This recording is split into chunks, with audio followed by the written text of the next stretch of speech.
Kain tayo. Ang sarap. Ang sarap.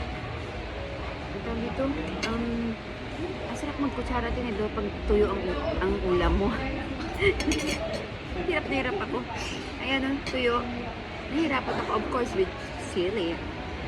Nahirapan ako. Alam mo yung tuyo, mas masarap ikamayin. Kaso lang, mag-stay sa kamay ko kasi nahawak ko ng mga aking mga paninda ng mga bags. So, ayaw ko mahawa doon yung tuyo. Ito na, kain na tayo. Ito yung ulam kanina, yung omelette. With tuyo. Diba? Nangangamoy tuyo dito sa bazaar namin. Kap.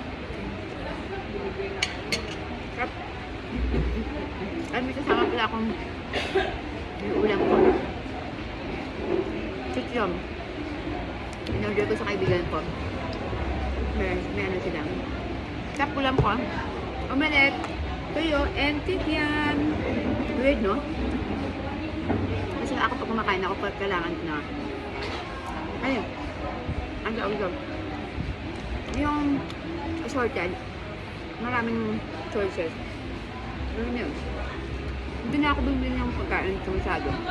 Kasi, mahal. Yung ulam nila, mayroong 20, isang ulam lang yun ulam, wala pang kasamang rice, merong 150, sayang din. May ulam naman sa bahay. Kaya ito na baon ko, scrambled egg tuyo. Saka mamaya, ang bibilin ko na lang, saka may baon na yung kape. Kasi mahal itong kape. Yung kinita ko mamaya, pinambili ko na ng pagkain ko. Wag na. Wag na lang ko sayang. Kaya, ang tawag dito. Kaya baon-baon na lang pag may time. Tapos pag merienda mamaya, bumili ko ng merienda. Marami sa merienda, may mga sarap kumain kaya. Lalo pag gawang, ganitong galing ka sa hangover, masarap kumain ka ng bukasan, no? Diba?